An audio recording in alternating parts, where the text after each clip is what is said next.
예, 제가 질문을 받고 난 뒤에 사실 굉장히 마음이 많이 아팠는데요. 의외로 소아청소년들이 이 질문 주신 분처럼 이렇게 전두탈모로 고생하시는 분들이 의외로 좀 많이 있습니다.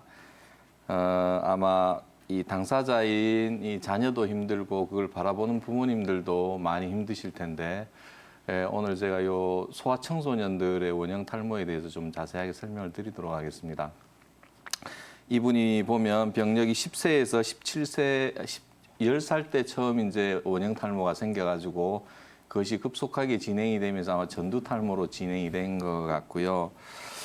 그 아토피라는 피부 질환을 가지고 있는데 이런 형태의 탈모 유형들이 소아청소년 탈모 중에도 제일 치료가 좀 이렇게 어려운 그런 유형 중에 하나입니다. 근데 좀 방송 들어보시면 알겠지만 이런 질환들이 치료가 안 되는 건 아니고요. 치료가 되는 사례들도 굉장히 많이 있습니다. 그래서 자세히 좀 들어보셨으면 좋겠고, 양방병원에서 피부 문제다라고 얘기를 했다고 하는데 사실은 이게 양방과 한방이 이 소아청소년들의 원형 탈모를 바라보는 가장 큰 시각 차이이기도 합니다. 뭐냐면 한방에서는 이 소아청소년들의 원형 탈모가 단순히 두피나 모발 피부의 문제로 접근해서는 치료가 안 된다라는 그런 말씀을 많이 드리거든요. 그건 바로 이 원형 탈모가 피부의 문제가 아니고 이 몸의 문제다라는 그런 접근이 필요하다는 겁니다.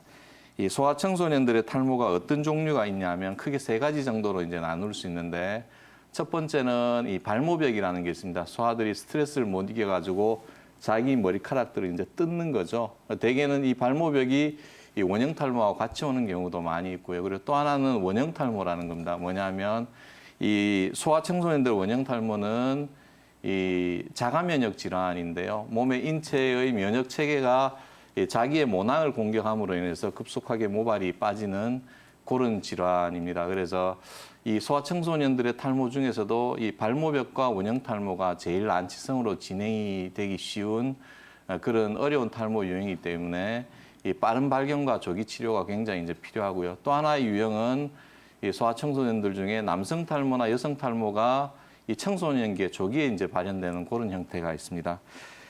요 소아청소년 탈모가 발병이 되는 기전이 이제 어떤 게 있냐를 한번 살펴볼 텐데요.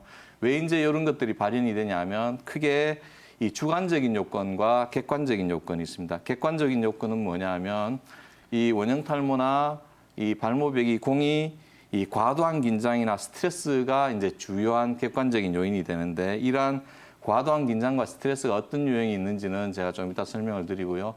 단지 이것만이 아니고 뭐 요새 현대의 한국 사회의 이제 청소년들은 다 이 수험이나 스트레스 같은 걸 많이 있죠. 그렇다고 해서 누구나 원형 탈모가 생기는 건 아니거든요. 그래서 주관적인 요인을 무시를 못합니다. 주관적 요인이라는 거는 그 아이가 신체적으로 얼마나 허약해져 있는가라는 것, 그다음에 정서적인 어떤 장애, 아니면 이 질문을 주신 아이처럼 알러지나 이런 어떤 아토피 비염 같은 이런 알러지 질환이 있나 없나, 그다음에 이제 성격적인 특성, 이런 것들이 전부 이제 영향을 주게 돼 있고요. 그리고 이것으로 인해서 이 면역 체계 이상으로 나타날 때 그것이 자가 면역 질환인 원형 탈모로 진행이 되고, 그다음에 털을 뽑는 어떤 자기 모발이나 눈썹 같은 걸 뽑는 습관으로 나타나게 될 때 그게 이제 발모벽이라는 형태로 나타나게 됩니다. 그랬을 때 이 앞에서 얘기했던, 그러면 아이들이 무슨 스트레스가 있겠냐라고 말씀을 하실 수 있는데, 그 아이들은 오히려 자기 표현이 잘 안 되기 때문에 굉장히 많은 스트레스에 노출이 되어 있습니다. 그 원형 탈모로 이제 한의원에 내원하는 환자들이 겪게 되는 어떤 유발 요인들을 쭉 열거를 해놨는데요. 특정 사고로 인한 정신적인 충격, 스트레스, 이런 것들은 어떤가 하면, 예를 들어서 아이가 갑자기 심하게 다쳐서 뭐 병원에 갔는데 그 시술 과정에서 너무너무 힘들어했다. 또는 뭐 학교에서 왕따를 당한다. 뭐 이런 것들, 그다음에 괴롭힘이나 심한 어떤 뭐 세월호 같은 게 대표적인 심한 충격이나 이런 것들도 요인이 될 수 있고요.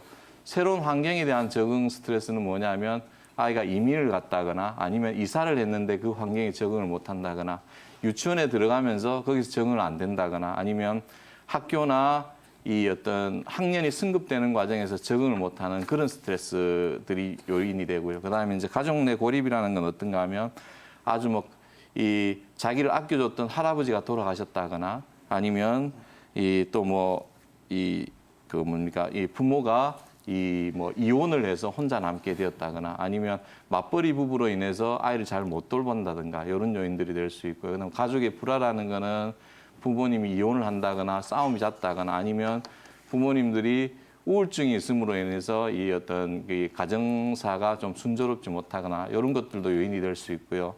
그다음에 이제 가족 내 감정적 학대라는 건 뭐냐면 예를 들어서 뭐 이 형제가 있는데 형제 간에 서로 이렇게 비교가 되거나 이런 것들 과소평가하거나 놀림이나 이 감정적 학대 이런 것들이 요인이 되고 그다음에 학업 스트레스 이게 최근에 이 소아청소년들 원형 탈모를 유발하는 굉장히 큰 요인이 되고 있습니다. 실제로 한의원에 내원하는 이 원형 탈모 환자 중에 많이 오는 지역이 있습니다. 예를 들어서 뭐 강릉이라든가 아니면 이천이라든가 천안이라든가 그런 비평준화 지역의 아이들이 많이 오거든요. 그게 이제 스트레스가 우리 아이들한테 얼마나 많은 이 학업 스트레스가 아이들한테 얼마나 많이 힘들게 하는가라는 것들이 있을 것 같고요.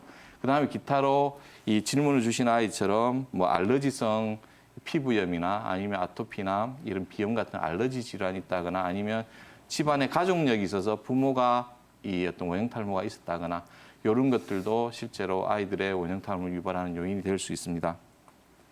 그랬을 때 이러한 소아 이 원형 탈모 아이들이 가지는 전형적인 특징이 있습니다. 뭐냐면 이 탈모가 유발이 될 때 그 부위에 면역 반응이 일어나기 때문에 모낭에 염증이 생기면 가려워지거든요. 그래서 아이가 쉽게 이제 그 두피에 손이 갑니다. 가려우니까 손을 자꾸 긁게 되고 그리고 발모벽도 마찬가지죠. 긁게 됩니다. 그리고 이 소아 원형 탈모의 가장 이 힘든 부분은 뭐냐면 소아들에게 발생되는 이 원형 탈모는 그 심한 경우에는 한 달 안에 머리가 다 빠지기도 하는 아주 무서운 질환이거든요. 그래서 굉장히 조기에 대응하는 게 굉장히 중요합니다. 그리고 가족력이 있다거나 아니면 알러지 질환이 있을 때는 예후가 굉장히 불량하고요. 그리고 소아청소년기에 이 탈모라는 거는 외모의 변화를 수반을 하기 때문에 그 외모의 변화가 학교에서 아이의 이 어떤 자아 형성에도 많이 악영향을 주게 됩니다. 그래서 실제로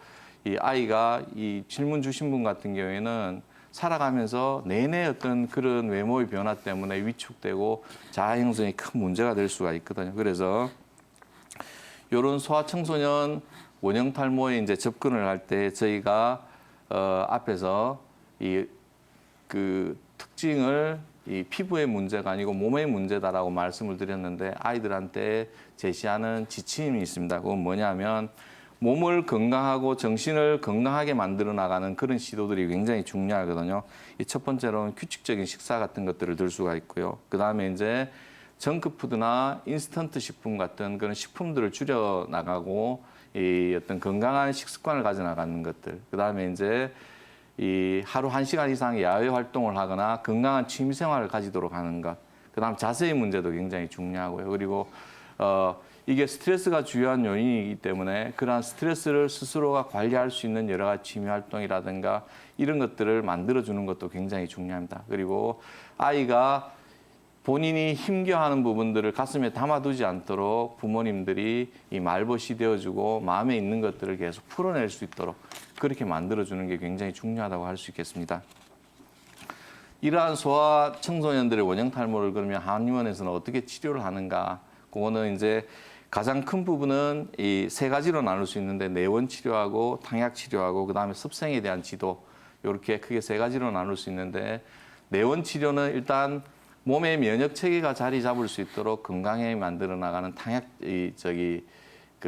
당약 치료가 있고요. 그다음에 이제 이 아이들한테 이 어떤 두항부로 가는 기혈의 순환이 원활할 수 있도록 하는 약침 치료라든가 침 치료 같은 것들. 그리고 소아들은 침이나 약침에 대한 두려움이 있기 때문에 이 몸 치료가 기본이 되면 이 어떤 투피 케어 같은 형태로 그렇게 접근을 하기도 하고요.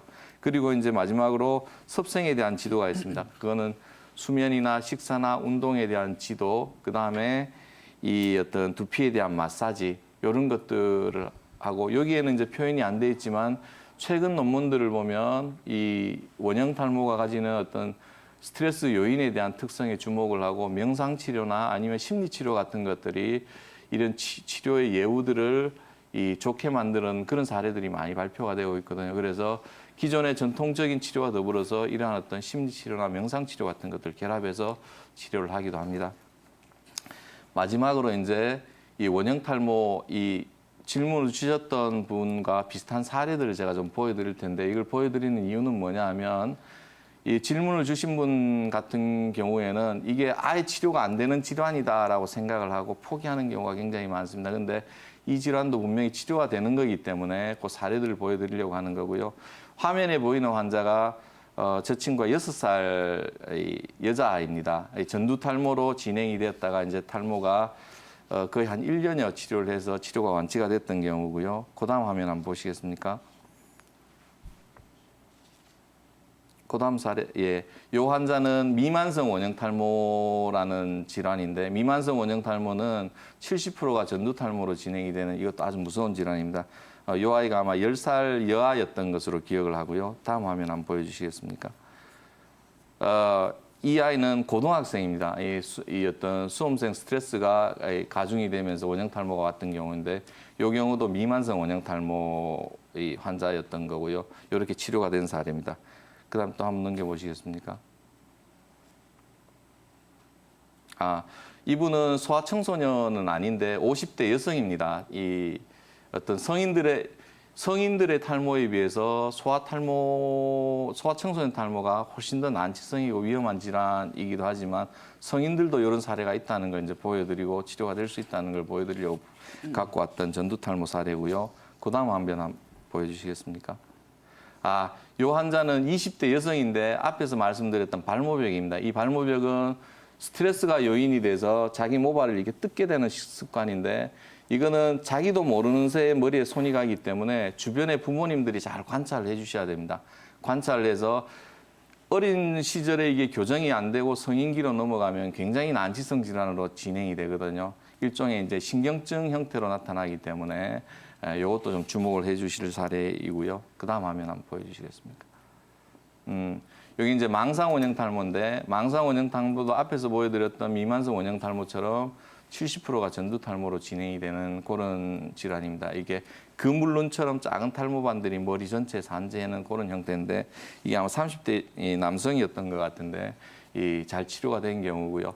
소아청소년들의 원형 탈모가 왜 난치성인가 하면 사람의 인체의 면역 체계는 청소년기를 지나면서 성인기로 넘어가면서 이제 이 완비가 됩니다. 우리 몸의 군대 조직인데 그 군대 조직이 채완비가 되기 전에 타격을 받아버렸기 때문에 그만큼 난치성으로 진행이 되기가 쉽거든요. 그래서 소아청소년 탈모는 이 조기에 발견해서 조기에 진단하고 치료하는 것이 굉장히 중요합니다. 그러면 대부분 이 완치가 될 수 있는 질환이고요. 그리고 이 환자처럼 사실 이렇게 오랫동안 노출이 되었던 환자들은 치료가 쉽지는 않은데 그렇다 할지라도 이런 환자들이 치료가 되는 사례들이 많이 있거든요. 그거는 앞에서 말씀드렸던 것처럼 이 몸을 치료하는 몸이 가지고 있는 면역 체계를 바로잡고 몸이 가지고 있는 어떤 건강성들을 회복시켜 나가는 그런 형태로 치료하면 충분히 희망이 있다고 볼 수 있겠습니다.